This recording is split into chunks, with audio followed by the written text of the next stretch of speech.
IMF, world bank, WTO, ये नाम हम सुनते तो रहते हैं, है ना? हाँ बिल्कुल, न्यूज में, अखबारों में। ऐसा लगता है जैसे ये कोई गुप्त कोड हो जो पूरी दुनिया की अर्थव्यवस्था को चला रहे हैं।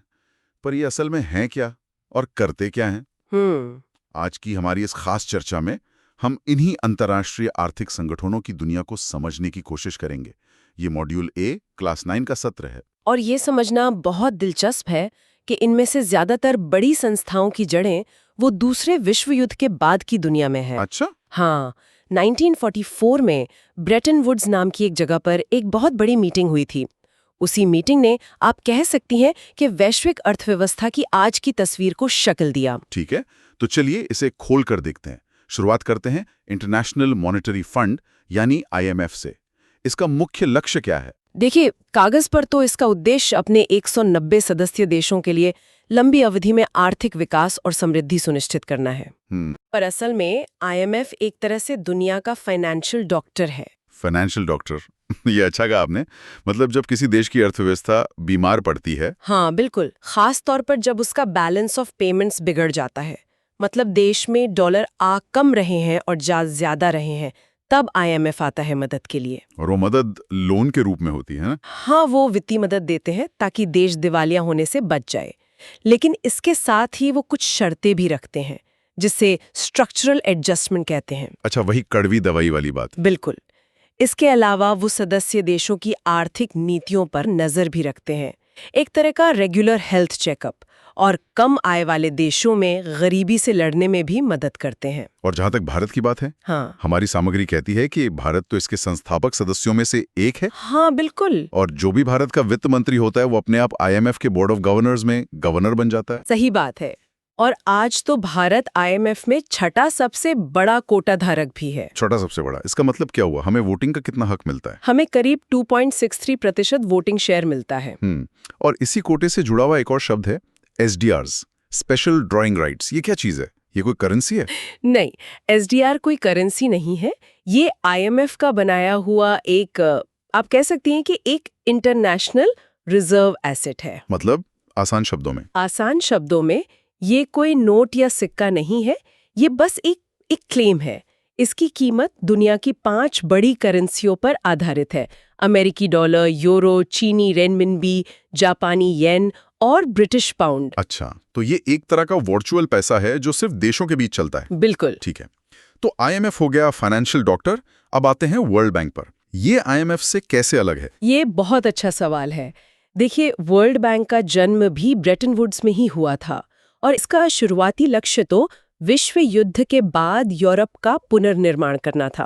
ओके। लेकिन आज इसका ध्यान पूरी तरह से विकासशील देशों पर है, और ये सिर्फ एक बैंक नहीं है, बल्कि 5 संस्थाओं का एक ग्रुप है ना? एकदम सही, जिसे हम वर्ल्ड बैंक ग्रुप कहते हैं। पर इतनी सारी अलग-अलग संस्थाओं की जरूरत क्या है? जरूरत इसलिए है क्योंकि विकास एक बहुत बड़ी चुनौती है जिसके कई पहलू हैं। तो ये संस्थाएं उसके अलग-अलग पहलुओं पर काम करती हैं। जैसे इसकी एक संस्था है IDA। वो दुनिया के सबसे गरीब देशों को बिना ब्याज के या बहुत ही कम ब्याज पर लोन देती है। अच्छा। वहीं दूसरी तरफ IFC है, जो विकासशील देशों में प्राइवेट सेक्टर के निवेश को बढ़ावा देती है। तो कोई इंफ्रास्ट्रक्चर पर काम कर रहा है, कोई स्वास्थ्य पर, कोई निजी उद्योग पर। और भारत से इसका जुड़ाव तो बहुत गहरा है, मैंने पढ़ा है। बहुत गहरा। भारत इसकी 5 में से 4 संस्थाओं का संस्थापक सदस्य रहा है। हमारे देश में चल रहे कई बड़े कार्यक्रमों को वर्ल्ड बैंक से मदद मिली है, जैसे सर्व शिक्षा अभियान, हाँ, स्वच्छ भारत मिशन और सागरमाला परियोजना भी। बिल्कुल।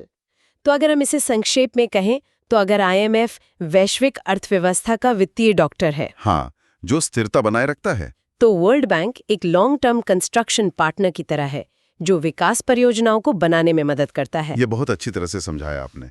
तो पैसा हो गया, विकास हो गया, लेकिन इन सब के अलावा व्यापार भी तो है। हाँ बिल्कुल। और यहीं पर शायद वर्ल्ड ट्रेड ऑर्गेनाइजेशन यानी WTO की भूमिका आती है। एकदम सही। WTO से पहले, मतलब 1948 से, GATT नाम की एक व्यवस्था थी। GATT? हाँ, general agreement on tariffs and trade.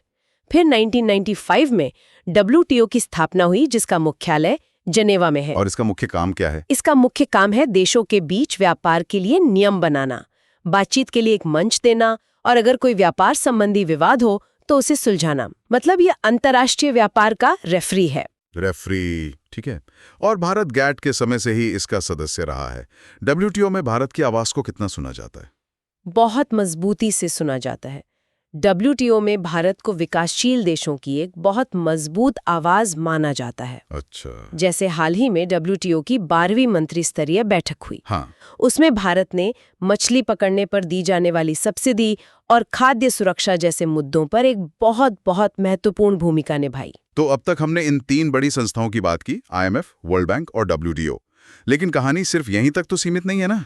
नहीं, बिल्कुल नहीं। दुनिया में कई क्षेत्रीय आर्थिक सहयोग संगठन भी तो हैं, जैसे दक्षिण पूर्व एशिया के लिए आसियान, तेल निर्यातक देशों के लिए ओपेक, यूरोप के लिए यूरोपियन यूनियन और दक्षिण एशिया के लिए सार्क। हाँ, और अगर हम इसे बड़ी तस्वीर में देखें तो ये जो क्षेत्रीय समूह है ये वैश्विक प्रणाली के पूरक के रूप में काम करते हैं। पूरक के रूप में मतलब कॉम्प्लीमेंट करते हैं। हाँ, ये अपने क्षेत्र के अंदर आर्थिक सहयोग को बढ़ावा देते हैं, जिससे अक्सर वैश्विक व्यापार और विकास को भी मतलब बल मिलता है।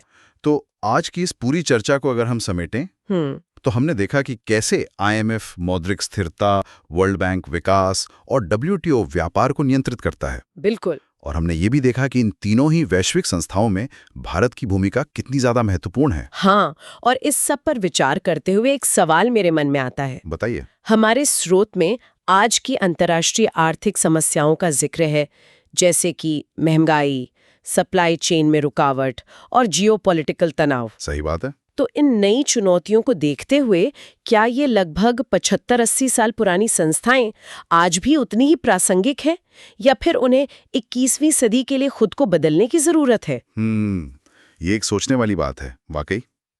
खैर, हमारी इस चर्चा में शामिल होने के लिए आपका बहुत बहुत धन्यवाद। धन्यवाद। ये मॉड्यूल A क्लास 9 का सत्र था।